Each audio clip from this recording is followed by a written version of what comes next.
اعوذ باللہ من الشیطان الرجیم بسم اللہ الرحمن الرحیم اللہ ولی الذین آمنوا یخرجہم من الظلمات الی النور، اور بے شک اللہ تعالیٰ مومنوں کا ولی ہے، وہ جنہیں اندھیروں سے نکال کر روشنیوں میں لا کھڑا کرتا ہے۔ آپ کو پارٹ 1 میں جو فلسفہ نماز ہے اس میں عرض کیا تھا، دو چیزیں اب آپ کو بتانی ہیں۔ ایک تو یہ ہے کہ میں نے آپ کو عرض کی کہ فلسفہ نماز جو ہے وہ ہے تکبر کا خاتمہ، کبر اور تکبر کا خاتمہ۔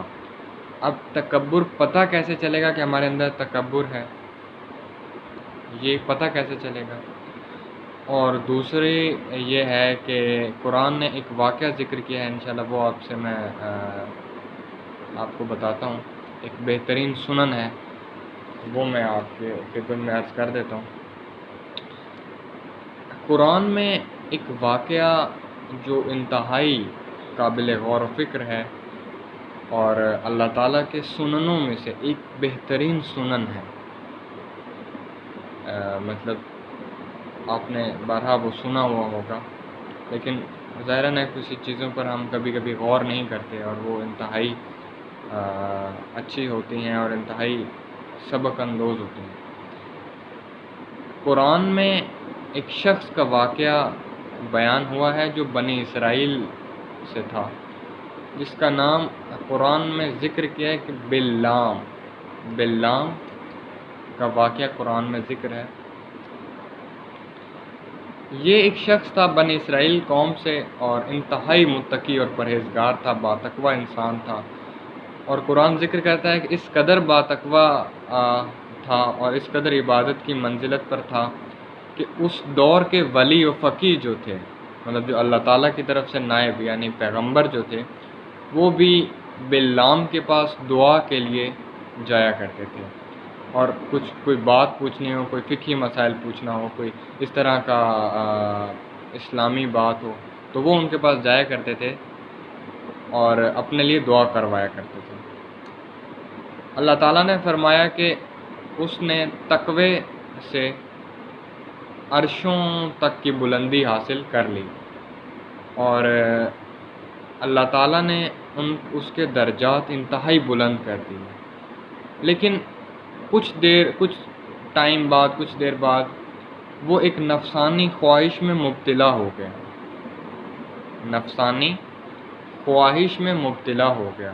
وہ نفسانی خواہش کیا تھی کہ ایک عورت اس سے پسند آ گئی، اور پھر خدا اس کے بارے میں فرماتا ہے، انتہائی غضبناک الفاظ ہیں وہ، کہ ہم نے انہیں آسمان کی بلندیوں سے زمین پر دے پٹکا۔ مطلب پہلے آسمان تک پہنچایا، آسمان کی بلندیوں تک، اور پھر ہم نے کیا کیا، انہیں زمین پہ دے پٹکا۔ کیوں دے پٹکا؟ کیونکہ ایک نفسانی خواہش کا وہ شکار ہو گیا تھا۔ میں نے پہلے بھی عرض کی تھی کہ خواہش ایک نیگیٹو ٹرم ہے۔ میں یہ نہیں کہتا کہ اپنے اندر آپ خواہش آپ کے اندر آئے ہی نہ، مطلب خواہش کا آ جانا غلط نہیں ہے، اس کا اتباع اور اندھی دھند پیروی کرنا یہ غلط ہے۔ اس میں آپ دیکھیں کہ آرزو جو علامہ اقبال نے بیان کی، علامہ اقبال فرماتے ہیں کہ خودی کو مستحکم کرنے کا ایک بہترین ذریعہ آرزو پیدا ہونا ہے، دل کے اندر آرزو پیدا ہونا ہے،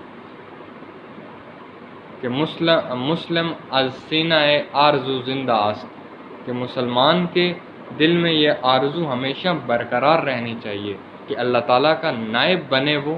یہ آرزو انسان کو بلندی کی طرف لے جاتی ہے، لیکن ایک نفسانی خواہش انسان کو پستی و گمراہی کی طرف لے جاتی ہے۔ تو خواہش کا آ جانا غلط نہیں ہے، اس کو کس طرح انسان ریزالو کرتا ہے یا اس کو حل کرتا ہے، یہ مسئلہ ہے۔ اب یہ بلعام ایک عورت کے پیچھے اس نے اپنا کس قدر مقام وہ گمراہی اور پستی میں ڈال دیا۔ یہاں میں ایک مثال دینا چاہتا ہوں کہ جو نفسانی خواہش کے پیروکار پیروی کرتے ہیں وہ لوگ کس طرح کے ہوتے ہیں۔ آیا ہم دیکھتے ہیں کہ پتنگوں کا سیزن آتا ہے تو لوگ مختلف چھتوں پر اڑا کے پتنگیں اڑا رہے ہوتے ہیں، اور تو کوئی کام نہیں ہوتا ان کو، کیونکہ دین ان کے لیے اتنا امپورٹنٹ نہیں ہے، تو بہرحال وہ پتنگ ہی اڑاتے ہیں۔ تو آج کل کے جوان جو طبقہ ہے وہ اس میں بہت مشغول ہے۔ اب اس میں دیکھیں ایک بات کہ کوئی پتنگ کٹے تو اس کے پیچھے ڈور ہوتی ہے، ڈور لٹکتی ہوئی جا رہی ہوتی ہے، اور ڈور کے پیچھے انسان لپکتا ہوا جا رہا ہوتا ہے۔ اسے پتہ نہیں ہوتا کہ میں اس قدر، اور اگر وہ گڑھے میں آگے گڑھا اور پتنگ اس کے سائڈ پہ اور وہ اس کی ڈور اس گڑھے میں جا رہی ہو تو انسان اس گڑھے میں بھی چلا جاتا ہے۔ کیوں؟ کیونکہ انسان اس کی پیروی کر رہا ہے، اندھی دھند فالوئنگ کر رہا ہے، اس کو پکڑنے کے چکر میں ہے، چاہے اپنی غیرت، اپنا نفس، اپنی تمام جو خودداری ہے وہ گوا دے۔ نہ، ایسا نہ کریں آپ۔ انسان اپنی نفسانی خواہش کو اسی طرح ہی دیکھتا ہے اور اسی طرح ہی اس کی پیروی کرتا ہے۔ میں نے کہا خواہش کا آ جانا غلط نہیں ہے، جس طرح بلام کے دل میں ایک عورت کی خواہش، یا آج کسی مومن کے دل میں عورت کی خواہش آ جانا غلط نہیں ہے۔ اب یہ میں ایک اور موضوع میں عرض کروں گا کہ عورت بنی کس کے لیے ہے۔ یہ بھی ہمارے مفسرین عالم الدین نے، مجھے انتہائی دکھ ہوتا ہے اور معذرت سے میں کہتا ہوں کہ میری عمر آج 19 سال ہے اور انہوں نے اپنی پوری زندگی دی ہوئی ہے اسلام کو۔ ممبر پر آ کے یہ کہنا کہ عورت فقط مرد کے لیے بنی ہے اور اس کے سکون کے لیے بنی ہے، نہ، ایسا نہیں ہے۔ عورت مرد کے لیے نہیں بنی بلکہ اپنے مقصد خلقت تک، جس طرح مرد دونوں، یہ مرد اور عورت دونوں اپنے مقصد خلقت تک پہنچنے کے لیے بنے۔ یہ فلسفہ دین میں ڈیٹیلڈ عرض کروں گا۔ عورت مرد کی ہوس کے لیے نہیں بنی، یا مرد کو سکون پہنچانے کے لیے نہیں بنی، یہ دونوں اپنے مشن کے لیے بنے ہیں۔ میں نے کہا نا کہ یہ دنیا، یہ جہاں تیرے لیے ہے، تو نہیں ہے اس جہاں کے لیے۔ تو کس کے لیے؟ تو فقط اپنے مقصد کے لیے، مقصد خلقت کے لیے۔ مقصد خلقت کیا ہے؟ خلافت الہیہ، جو مرحلہ خودی کا حصہ سوم ہے، تیسرا حصہ ہے، وہ انشاءاللہ فلسفہ خودی میں عرض کروں گا۔ لیکن میں نے عرض کی تھی کہ خواہش کا آ جانا ذہن میں غلط نہیں ہے۔ آپ، عورت جو ہے اس کو اللہ تعالیٰ نے زینت بخشی ہے۔ علامہ اقبال فرماتے ہیں کہ تصویر زن سے ہی ہے کائنات میں رنگ، مطلب عورت کی تصویر سے ہی اس دنیا میں رنگ ہے۔ اب آپ دیکھیں ایک مومن کے دل میں، میں اپنی بات کر لیتا ہوں کہ مجھے کوئی خاتون پسند آئی ہے، اب میں کیا کروں؟ کیا میں اس سے نامحرمی کا کوئی تعلق قائم کر لوں جس طرح آج نوجوان نسل نے کیا ہوا ہے؟ نہ، اسلام نے انسان کے اندر شہوت رکھی ہے تو اس کا طریقہ بھی بتایا ہے۔ ایک مومن شخص اس سے جا کے بات نہیں کرے گا، اگر وہ پسند بھی کرتا ہے آپ کو، مطلب فار ایگزامپل کہ میں کوئی اور بھی ہے، کوئی مومن مرد ہے، وہ پسند کرتا ہے لڑکی کو، تو لڑکی سے بات نہیں کرے گا، اسے چاہیے کہ اس کے باپ سے جا کے بات کرے، اسے والدین سے جا کے بات کرے کہ میں آپ کی بیٹی کو پسند کرتا ہوں، اور یہ مجاہدانہ اور یہ مردانہ عمل ہے۔ کسی لڑکی سے چھپ چھپا کے بات کرنا یہ مردانگی نہیں ہے، مردانگی یہ نہیں ہے، یہ مجاہدیت نہیں ہے، یہ مومنیت نہیں ہے، یہ کافرانہ ادا ہے، یہ سوچ رسول اللہ نہیں ہے، یہ امامیہ سوچ نہیں ہے۔ اب دیکھیں رسول اللہ نے جو حضرت علی اور حضرت سیدہ کا عقد کروایا، نکاح کروایا، آپ کو دیکھیں کہ کیا حضرت علی نے حضرت سیدہ سے کہا تھا؟ نہ، یہ حضرت سیدہ نے حضرت علی سے کہا۔ حضرت سیدہ کے بارے میں مشہور ہے کہ وہ جس کا آنچل نہ دیکھا ہو مہویر نے، اس ردائے نزاہت پہ لاکھ حسن۔ تو ایسا نہیں تھا، رسول اللہ نے آ کے بات کی تھی حضرت علی سے، حضرت علی نے جا کے بات کی تھی رسول اللہ سے۔ اور آج بھی اگر کوئی مومنہ خاتون ہے تو اس سے آ کر اگر کوئی کہتا ہے کوئی لڑکا کہ میں آپ کو پسند کرتا ہوں، تو وہ بہن کیا کہے اسے آگے کہ آپ مجھ سے بات نہ کریں اگر آپ مجھے پسند کرتے ہیں، انتہائی مطلب اتنے پولائٹ لہجے میں بھی نہیں، تھوڑا سخت لہجے میں۔ قرآن نے بات کرنے کا طریقہ بتایا ہے کہ جن مردوں کے دلوں میں بیماری ہے وہ بڑھ نہ جائے، آپ پولائٹ لہجے میں بات نہ کریں۔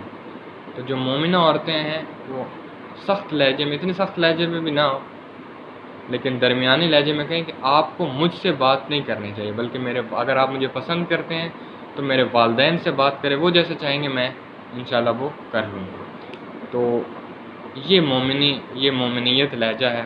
بہرحال نفسانی خواہش کی پیروی نہیں کرنی چاہیے، یہ اس کا حل ہے. میں زیادہ ڈیٹیل ڈسکس نہیں کیا کرتا، یہ انشاءاللہ آگے کسی اور موضوع ملا تو میں ڈیٹیل ڈسکس کر دوں گا. اس میں تکبر کی نشانیاں آپ نوٹ کر لیں، یہ انتہائی ضروری ہیں، اور یہ سب سے اہم ہے اس میں نا، کہ انسان کو پتہ ہی نہیں چلتا کہ تکبر ہے کیا. تکبر نہیں پتہ چلے گا تو ظاہراً یہ نہیں پتہ چلے گا کہ آیا مجھ میں تکبر ہے یا نہیں ہے.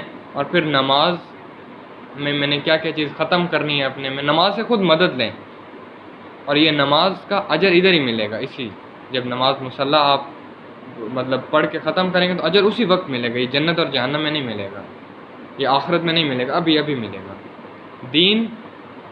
دین پہلے دنیا سنوارتا ہے. نماز آپ کی پہلے دنیا سنوارے گی، پھر آخرت سنوارے گی. عزیز من، یہ کنسیپٹس جو آپ کے ذہنوں میں بلڈ ہوئے ہیں، ان کو اپنے خواہش سے علیحدہ کر دیں. یہ ادھار کا دین نہیں ہے. یہ اللہ تعالیٰ اور رسول اللہ کو جو دین ہے وہ ادھاری دین نہیں ہے. آپ کو ابھی اس کا نتیجہ ملے گا. جو نماز آپ ادا کریں گے اس کا نتیجہ، اس کی اجرت آپ کو ابھی ملے گی. آپ دیکھیں کہ تکبر انسان، اب میں ہوں، مجھے کچھ بھی نہیں پتا، تو مجھے کیسے پتہ چلے گا کہ مجھ میں تکبر ہے؟ تکبر کی پہلی نشانی نوٹ کر لیجئے گا کہ آپ نماز دیر سے پڑھیں گے. اذان آ رہی ہوگی لیکن آپ سست رہیں گے. مجھ میں بھی تھا یہ مسئلہ، میں اس لیے پہلے کیٹیگرائز کر رہا ہوں. نماز آپ دیر سے پڑھیں گے، اذان آ رہی ہے، کوئی ریزن نہیں ہے، پھر بھی ڈیلے کریں گے اسے. یہ پہلی ہے. دوسری یہ ہے کہ آپ جو ہیں، آپ کسی کو پسند نہیں کرتے، تو آپ کے سامنے اس انسان کی تعریف کی جائے تو آپ کو غصہ آئے گا. یعنی ایک عورت ہے، میں اس مثال دیتا ہوتا ہوں، پچھلے ٹریننگ سیشن میں بھی دی تھی، کہ ایک عورت ہے، عورتوں میں یہ ہوتا ہے، یہ نہیں ہونا چاہیے. حسد جو ہے نا، وہ نہیں ہونا چاہیے. ایک عورت ہے، اس کے ساتھ اس کی دوست ہے، اس نے کوئی اچھا ڈریس پہنا ہوا ہے، تو اس نے کوئی زیادہ میک اپ کیا ہوا، تو اس کے لوگ زیادہ تعریف کر رہے ہیں، تو جو دوسری دوست ہے اسے اچھا نہیں لگتا. تو یہ سب سے بڑی تکبر کی نشانی ہے. ایون یہ بھی میرے اندر تھی، مطلب میرے لڑکے سے تھی. آپ مطلب خواتین ہیں، اس میں خواتین سے ہوگا، مردوں کی مردوں سے ہوتی ہے. فار ایگزامپل کہ میں اتنے بھی پرسن نہیں بتانا چاہ رہا آپ کو. آپ دیکھیں کہ آپ کو کوئی شخص اچھا نہیں لگتا اور آپ کے سامنے اس کی تعریف کی جائے تو آپ کو کیا لگے گا؟ برا لگے گا. ہر طرح کے انسان کے دل میں، آپ کے دل میں انسان کے لیے محبت ہونی چاہیے. اور حق کا معیار رکھیں. معیار حق کیا رکھیں آپ؟ معیار کیا رکھیں؟ حق رکھیں. مطلب ناسبی کے خلاف محبت دل میں نہیں ہونی چاہیے، غالی کے خلاف محبت دل میں نہیں ہونی چاہیے. ان تمام طبقات میں جس میں رسول اللہ نے انسانوں سے نفرت کی ہے، تو وہ نہیں ہونی چاہیے.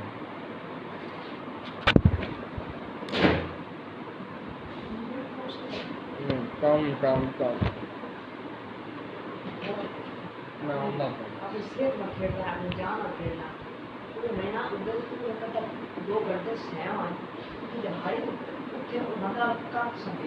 دو منٹ ہونے.